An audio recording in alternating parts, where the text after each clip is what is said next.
तो अभी आपने जो इस वीडियो के अंदर देखा है ये एक रियल इंसिडेंट है जिसमें कि स्टूडेंट्स को बोर्ड एग्जाम देने के लिए अलाउ नहीं किया गया था। बस एक छोटी सी गलती थी जिसकी वजह से उसे अलाउ नहीं किया गया और उसको एक सब्जेक्ट में फेल कर दिया गया।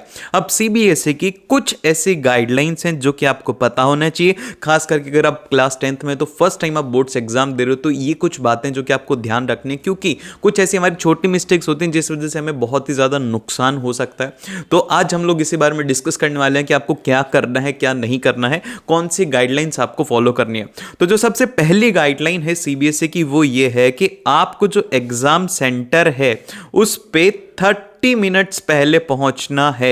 ये आप लोगों को मैं भी बोल रहा हूं कि आप लोग है ना 30 मिनट्स पहले चले जाओ। पता नहीं है कि कैसा ट्रैफिक होगा, आप अगर टाइम में थोड़ा बहुत भी लेट हो जाते हो, अगर गेट क्लोज हो जाते हैं तो 10 ओ क्लॉक का है कि 10 ओ क्लॉक पे आपके गेट क्लोज हो जाएंगे।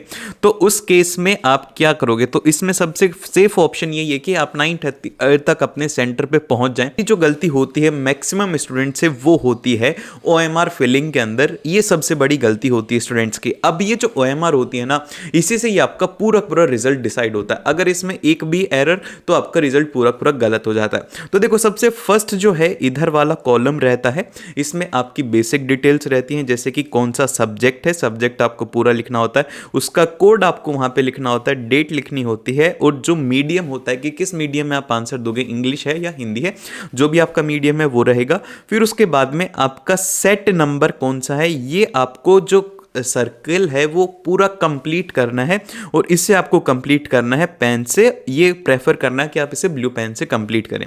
फिर उसके बाद में आपने कितनी शीट्स ली हैं, और ये जो आंसर्स हैं ये आप डिसेबल हैं या नहीं है, ये स्नो में आपको इसका आंसर करने, इसमें कुछ नहीं। लेकिन जो सबसे बड़ा आता है ना वो आता है यहाँ पे, जैसे कि अब इसमें क्या करना है, आपको अपने नाम को फिल करना है। तो इसमें आपको मिस्टेक नहीं करनी, जैसे कि आपका नाम है पूजा, तो यहाँ पर आप फाइंड करोगे कि पी कहाँ पर है, वहाँ वाला गोला काला करना है। फिर उसके बाद में डबल ओ जो कि आपका नाम है, इस तरीके से आपको लिखना है, और इसके बीच में आपको एक स्पेस छोड़ना है। इस तरीके से आपको क्या करना है, अपने नाम का लिखना है। ये रहेगी ओएमआर। अब इसी के साथ में ही आपके इधर रोल नंबर रहेंगे, क्योंकि मेरे से भी फर्स्ट टाइम पर जब मैं बोर्ड्स देने गया था तो मेरे से मिस्टेक हुई थी, तो टीचर ने बोला था कि नई ओएमआर शीट नहीं मिलेगी, इसी में ही आपको क्या करना है, कट करके यहाँ पे लिखना होगा।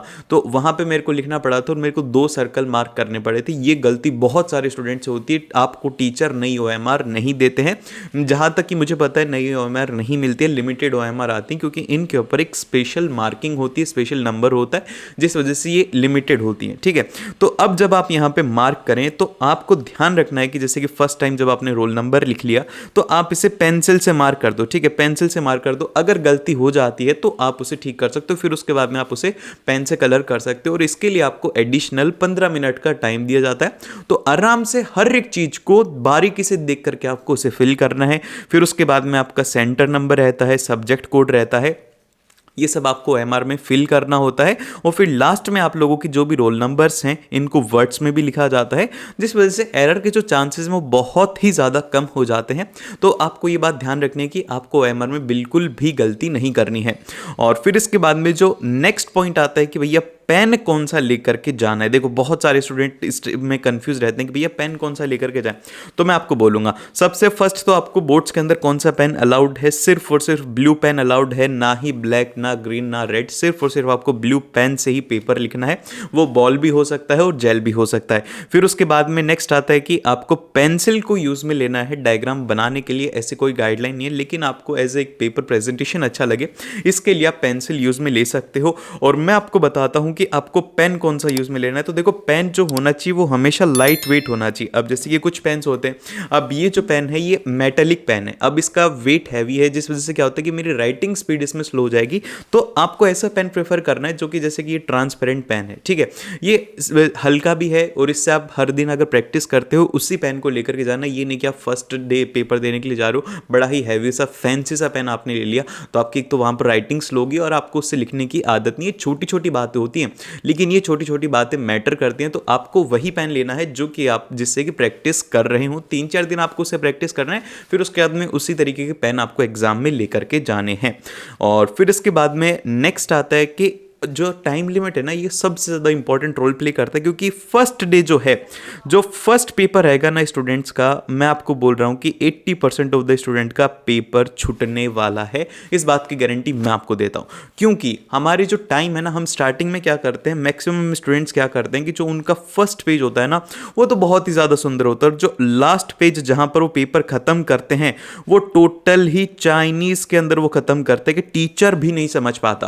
तो आपको ये बात ध्यान रखनी है कि आपको अपनी राइटिंग स्पीड को मेंटेन करके रखना है, ताकि आपका पेपर जो है वो टाइम लिमिट के अंदर ख़त्म हो पाए, और आपको अपना पेपर को कोशिश करना है कि आप उसे 2 घंटे 45 मिनट में करें, और जो 45 मिनट रिमेनिंग है इसको आप लोग रखेंगे रीचेकिंग ऑफ आंसर्स के लिए, कि कहीं आपसे कोई गलती तो नहीं होगी, या फिर आप इसमें वर्ड्स को हाईलाइट करेंगे जो भी इंपॉर्टेंट कीवर्ड्स हैं, ताकि उससे आपकी पेपर प्रेजेंटेशन अच्छी हो, और आपसे अगर कोई एरर हो गया हो तो आप उसे वहां पे सुधार पाएं। ठीक है, ये एक इंपॉर्टेंट पॉइंट हो गया टाइम लिमिट का। आपको जैसे कि मैं एक तरीका भी बताता हूँ, जिससे कि आपको अंदाजा हो जाएगा कि आप पेपर कितना कर पाते हो। तो इसके लिए आप सैम्पल पेपर जब भी करो तो उसको 3 घंटे की टाइम लिमिट लगा करके सॉल्व करो, ताकि आपको आदत पड़ जाए कि आपको फास्ट लिखना है और उस टाइम के अंदर आपको उस पेपर को कंप्लीट करना है।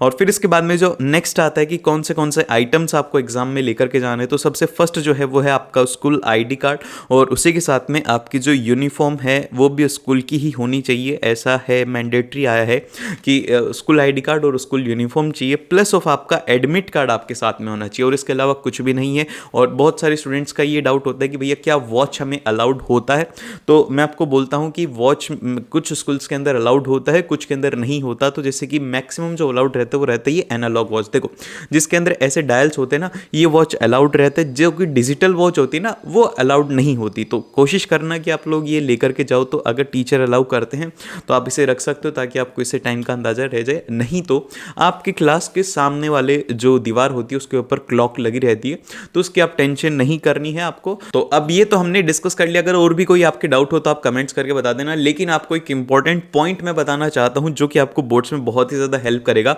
जैसे कि एक दिन पहले जब एग्जाम होता है, जब हम बहुत कुछ पढ़ने की कोशिश करते हैं, सब कुछ पढ़ने की कोशिश कर रहे हैं, तो आप उसमें ये प्रेफर करना कि आपने जो पढ़ा है आप उसका अच्छे तरीके से रिवीजन कर लो। उस टाइम पर एक दिन में आपको नए टॉपिक्स नहीं उठाने, क्योंकि आप वो टॉपिक्स उस टाइम पे नहीं कर पाओगे, और अगर आप नए टॉपिक्स उठाओगे आपसे नहीं होंगे तो आप उस टाइम पे डीमोटिवेट हो जाओगे। फिर उसके बाद में सेकंड पॉइंट है कि जब एग्जाम हो तो उससे एक रात पहले आपको रिलैक्स होकर के 7 से 8 घंटे की नींद अच्छे से लेकर के जानी है, क्योंकि जब तक आपका माइंड फ्रेश नहीं रहेगा ना, तो आप एग्जाम को किस तरीके से करोगे। तो आपको आराम से सोना है भाई, चिल होकर के सो, क्योंकि आप जो पढ़ रहे हो वही एग्जाम के अंदर आएगा, और इससे ज्यादा कुछ नहीं आएगा।